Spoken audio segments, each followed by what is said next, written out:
welcome to this week's Movie Math, where basically all of America went to the movies, including me.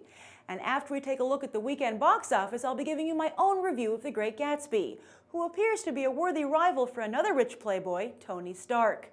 Yes, while Iron Man 3 held on to the #1 spot, it fell about 10% more than the Avengers did in its second weekend. Was that due to Gatsby fever sweeping the nation, or did Marvel Studios make a critical error in ticking off fanboys with the twist? Either way, it was close, but no cigar for Iron Man 3 and its hopes of beating the Avengers to $1 billion, as on day 19 it had only reached about $950 million worldwide. Poor Disney. Interestingly, we're entering a new era in Hollywood where reaching $1 billion isn't quite as big a deal anymore, at least for these 3D blockbusters, as it becomes a question of when rather than if. Meanwhile, just across the way, Gatsby moved into second place as Warner Brothers threw a lavish party and a ton of moviegoers showed up. Gatsby was expected to open in the 30s, but instead debuted with around $50 million. That makes it a phenomenon on par with Sex and the City, another movie which captured moviegoers' imagination not just in the theater, but outside as well. In fact, according to a Fandango poll, about half of those seeing the flick have thrown or are planning to throw their own Gatsby-themed party.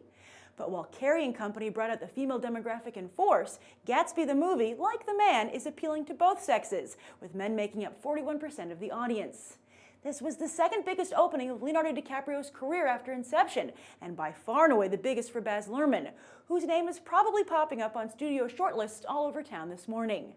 Only Tobey Maguire has fared better in the past thanks to Spider-Man, yet expect the success of this movie to also put him back on the studio's radar after disappearing for 4 years. And while the soundtrack has been strongly dividing audiences and critics alike, that didn't stop it from driving up the sales charts as fast as Gatsby into the city. As for the rest of the box office, it looked as bleak as Wilson's Garage, as no other movie was able to bring in more than $5 million. Tyler Perry's Peoples only brought in a third of what was projected, leaving one to wonder if it was the film's lack of star power and/or lack of Perry's trademark melodrama or Medea that did the film in. Or perhaps Perry's rep is finally beginning to crumble under his uneven proliferation. I am just so surprised at the divisive reaction to this movie. It's almost like Man of Steel. I'm sorry, I couldn't resist. But, I see some comments where people are just in love with The Great Gatsby, and I see some comments where people are just appalled. It seems that Baz Luhrmann's choice to create such a bold mise-en-scène and to use a modern-day soundtrack has just put up a wall for some people that they just can't get past. And it's also made them feel that the film is very shallow. And to have that reaction from such a large group of people, you can't deny it. That's a failure to some degree on Baz Luhrmann's part. But I was part of the group that is just enchanted by this film. And I don't feel it's shallow at all. As a matter of fact, I feel it has one of the most amazing, bold, unique messages that you don't really see a lot in movies these days. It's a huge referendum on America that really comes out of left field. And it's fascinating to see it come from a foreign director. You see a lot of times these movies seem political and they're usually about like the war in Iraq, but this is a different kind of criticism which was fascinating, and I also think right on the money. But I also say that to me The Great Gatsby isn't just my favorite movie of the year so far, but I would say this is a movie that I think is one of the best films ever made.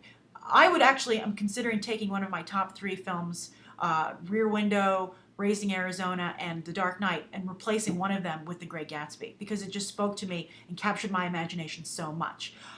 So let me try to go through that, because you'll notice that it's going to be a little difficult for me to talk about this movie because I'm trying not to give spoilers. Let's first talk about, I think, the meaning of the film, because that's where I think that the film is getting tripped up. People are saying, it's not hard enough on capitalism, and it's making everybody want to celebrate capitalism instead of rally against it, which is what F. Scott Fitzgerald intended. And I would counter that is actually not what The Great Gatsby is about. It's not condemning capitalism or wealth. Instead, I think it's really pointing out that there is a class system in America. And America likes to think there isn't a class system here. That's the whole reason we revolted from the British, because in America, anyone has the chance to make it. And so, but what F. Scott Fitzgerald is saying is there is a class system that exists. It's just very deeply hidden. So when you're reaching for the stars or reaching across the lake like Gatsby is, that's why it's all the more heartbreaking and gut-wrenching when you find yourself run smack into that class system and find out that you just cannot get in, which is a really as I said, a very powerful message that isn't said a lot, and it's scary to have to contemplate, but I think it's worth contemplating.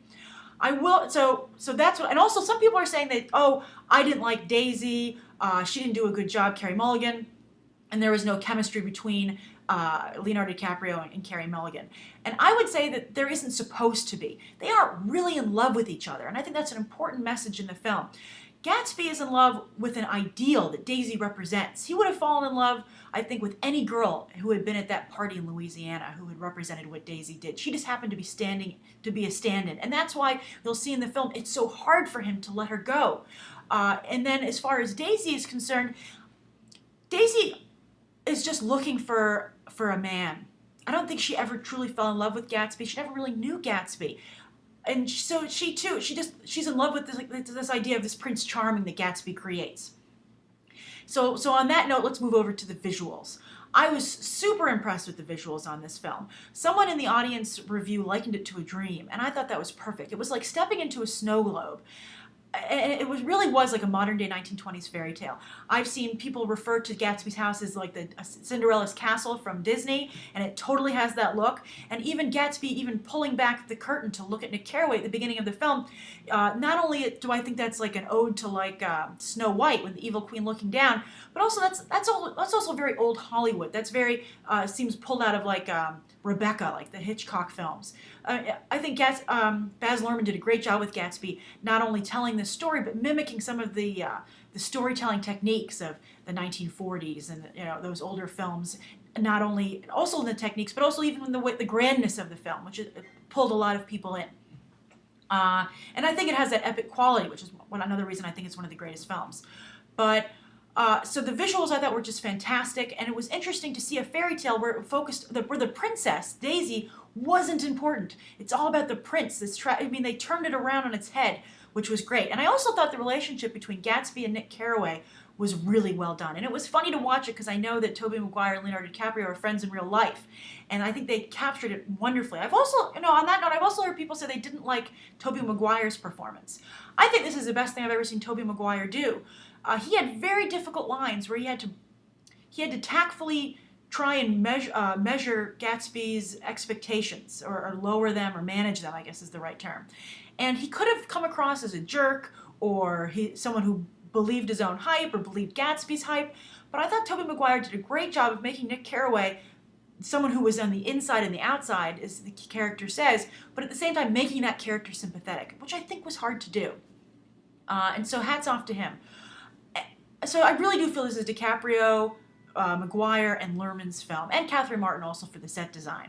But so if you're going to see this film, I think you have to see it in 3D, because it's like jumping into this fantasy. And I think if you hold it at arm's length, you're not going to get that feeling. Because, again, I don't want to give anything away, but there's this image at the end of the film where Nick Carraway is on Gatsby's dock, and you see suddenly this haunting image of Gatsby at the end of that dock reaching out, not just towards Daisy. I mean, it's supposed to be that he's reaching towards Daisy, but the deeper meaning is that he's reaching out for that better life, that life he's always wanted. And I just thought that was so haunting to me, and so captured, the drive of the American middle class, and for F. Scott Fitzgerald and an extension Luhrmann to maybe put the idea out there that of how much further away that goal of reaching like the wealthy upper class really is, and it's much further away than it seems, like you're always going to be reaching, was just a bold statement, and a very tricky one to pull across. So I just thought it was a fantastic film, and I thought the soundtrack didn't pull me out of it. I thought it did a great job to make this seem like a more timeless story, and I was just really impressed with this film. And so that's how I feel about Gatsby. I could talk about Gatsby for a very long time, and I could also watch Gatsby on an endless loop. I just was enchanted with the message, and it had shades of Sunset Boulevard in it, but it managed to have all this, but still be its own movie. And for instance, the use of like the, almost like the Haunted Mansion type, Captain Nemo. I forget the name of what that instrument's called that he plays in his house, though. Created such a great ominous feeling as well. I was just really impressed. Overall, but while I'm mentioning all these other films, I think bottom line, I would describe The Great Gatsby as almost Titanic. another iconic DiCaprio role, which I think is heavily mirrored here. But Titanic meets Citizen Kane, and which is also because I think Leonardo DiCaprio also has a little bit of Orson Welles vibe. But I was just so impressed. I thought this really was Baz Luhrmann's opus. Potentially, I feel the role of DiCaprio's career. And so I encourage you to have a little bit of, let's have a little bit of that. We've talked about, I see the discussion a little bit in the audience reaction video, but let's discuss this deeper meaning here. And I encourage you to see The Great Gatsby in 3D, and maybe to see it more than once. Maybe maybe I'm missing something that you think that I've missed, and talk about what you think that I think that you might have missed. But I'm just enchanted, and I can't tell you how much I liked this film. It just is incredible. So those are my thoughts. Thanks for watching, and I hope you'll check out these other BTT episodes. Bye.